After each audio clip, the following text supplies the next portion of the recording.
Jujutsu take में भाग लेने के लिए तीसरे प्रथम वर्ष की स्टूडेंट टोक्यो में आती है, जो साओरी नामक एक दोस्त के साथ साझा किए गए सपने को पूरा करती है। हारुजुकु में रेलवे स्टेशन के बाहर युजी और मेगुमी उससे मिलने का इंतजार करते हैं। युजी को आश्चर्य होता है कि उनकी कक्षा इतनी छोटी क्यों है और यह विश्वास करने के बारे में भी पूछताछ करता है कि वह स्कूल में आने वाला तीसरा प्रथम वर्ष था। मेगुमी बताते हैं कि नए छात्र की स्वीकृति कुछ समय पहले दी गई थी और जुजुत्सु छात्र बहुत दुर्लभ हैं। गोजो आता है और युजी को उसकी नई वर्दी के लिए बधाई देता है। साथ ही यह भी बताता है कि उसने इसे एक हुड के साथ ऑर्डर किया था। नई लड़कियों के अनुरोध पर वे हारुजुकु में मिलने के लिए तैयार हैं। वह देखती है कि एक आदमी मॉडलों की तलाश कर रहा है और गुस्से में साक्षात्कार के लिए अनुरोध करती है।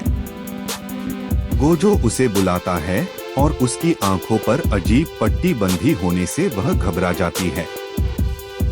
सिक्का लॉकर में अपना सामान रखने के बाद वह अपना परिचय नोबारा कुगिसाकी के रूप में देती है।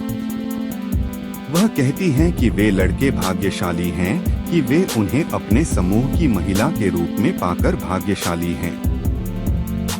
युजी और मेगुमी अपना परिचय देते हैं, लेकिन नोबारा उन दोनों से पूरी तरह प्रभावित नहीं होती है।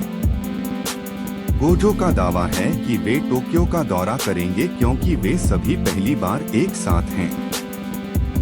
युजी और नोबारा रोपोंगी के एक असाधारण दौरे की उम्मीद करते हैं, लेकिन गोजो उन्हें कब्रिस्तान के पास एक परित्यक्त इमारत में ले आता है, जहां एक अभिशाप ने कब्जा कर लिया है।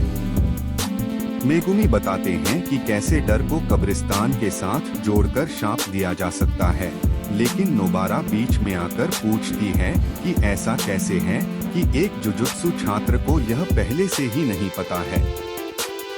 उसे पता चलता है कि युजी ने सुकुना की उंगली निगल ली है और इससे उसे नुकसान हुआ है। गोजो ने खुलासा किया कि यह नोबारा और युजी के लिए एक फील्ड टेस्ट है। युजी ने गोजो से पूछा कि शापित को केवल शिकिगामी द्वारा ही मारा जा सकता है और वह नहीं जानता कि जुजुत्सु का उपयोग कैसे किया जाता है।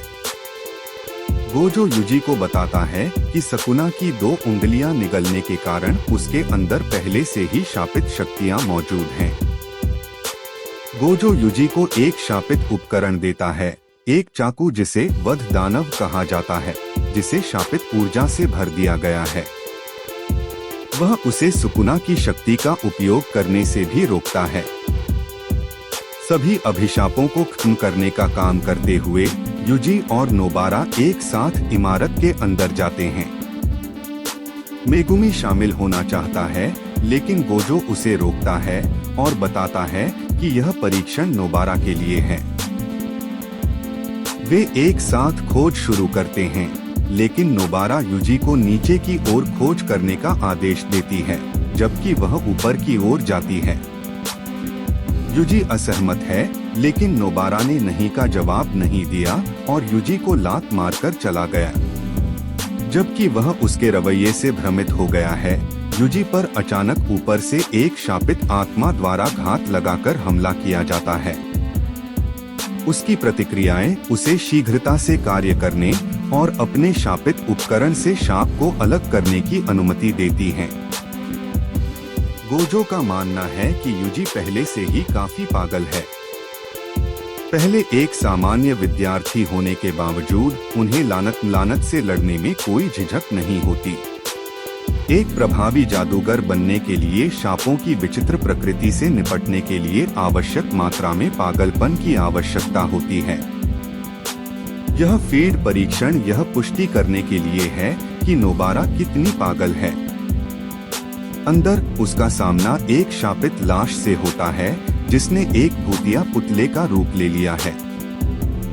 अपने हथौड़े और कीलों का उपयोग करके नोबारा पुतले के चेहरे को छेद देती है, जिससे अभिशाप खुद को प्रकट करने के लिए मजबूर हो जाता है। गोजो का कहना है कि नोबारा के पास अनुभव हो सकता है, लेकिन शहर के अभिशाप ग्रामीण इलाकों की तुलना में कहीं अधिक मजबूत हैं। उनकी ताकत जनसंख्या के साथ बढ़ती है क्योंकि वे मानवीय भावनाओं से पैदा होते हैं। शापित शव नोबारा के पास खड़ा है, लेकिन उसका सिर उसके कीलों से नष्ट हो गया है क्योंकि शापित ऊर्जा उनके माध्यम से बहती है। इसके तुरंत बाद नोबारा को एक छोटे बच्चे के छिपे होने का पता चलता है। शुरू में बच्चा बाहर आने से इनकार कर देता है जब तक कि नोबारा को पता नहीं चलता कि पास में कोई सांप है। अभिशाप अपनी बुद्धिमत्ता का प्रदर्शन करते हुए लड़के को बंधक बना लेता है। नोबारा जानती है कि तार्किक रूप से उसे श्राप से छुटकारा पाने के लिए जीवित रहना चाहिए, लेकिन वह लड़के की रक्षा करने की कोशिश करने के लिए आत्मसमर्पण कर देती है। सब कुछ निराशाजनक लगता है जब नोबारा के आत्मसमर्पण के बावजूद अभिशाप बच्चे को मारने की धमकी देता है, इसलिए वह अपनी दोस्त साओरी के बारे में सोचती है। अचानक युजी पीछे की दीवार को तोड़ता है और सांप की बाह काट देता है, जिससे लड़के को मुक्त कर दिया जाता है। युजी बंधक को सुरक्षित कर लेता है और अभिशाप भागने का प्रयास करता है।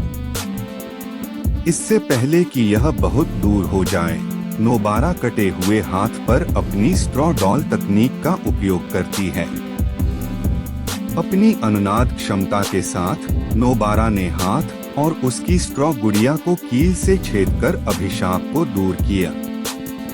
पिछले दिनों नोबारा की दोस्त साओरी को उसके गांव के लोगों ने सिर्फ इसलिए बहिष्कृत कर दिया था क्योंकि वह टोक्यो से आई थी।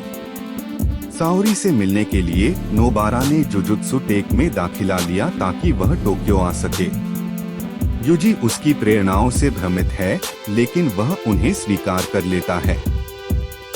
नोबारा को लगता है कि अगर वह अब और गांव में रहती तो उसके लिए मृत समान होती। इसके बजाय उसे खुशी है कि वह टोक्यो पहुंची, जहां उसे साओरी से दोबारा मिलने की उम्मीद है। उसकी अदम्य ताकत पर सवालों से उसे परेशान करने के बाद युजी को नोबारा का धन्यवाद मिलता है, भले ही वह अल्पकालिक हो। मिशन के बाद लड़का घर लौट आया है और गोजो उन्हें इनाम के रूप में रात के खाने पर ले जाने की पेशकश करता है। नोबारा को याद आता है कि उसे हारुजुकु में सिक्का लॉकर से अपनी चीजें निकालने की जरूरत है और वह युजी को ऐसा करने का आदेश देती है।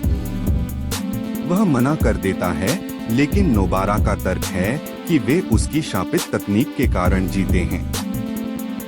युजी जवाब देता है कि उसकी ताकत ने मदद की, लेकिन नोबारा का मानना है कि उसे यह सुकुना की उंगली खाने से मिला। जब युजी बैकअप के लिए मेगुमी की ओर देखता है तो दूसरा प्रथम वर्ष चुप रहता है, अपने फोन पर व्यस्त रहता है। गोजो का दावा है कि वह मुंह फुला रहा है क्योंकि उसे व्यायाम से बाहर बैठना पड़ा। अगले महीने के दौरान किसी समय 3 जुजुत्सु छात्रों को बुलाया जाता है, एक शापित गर्भ को नष्ट करने के लिए, लेकिन उक्त घटना में एक की मृत्यु हो जाती है। जुजुत्सु काइसेन के अगले एपिसोड में क्या होगा? बने रहें। अगले एपिसोड के लिए लाइक और कमेंट करें। चैनल को सब्सक्राइब करें ताकि आप वीडियो मिस न करें।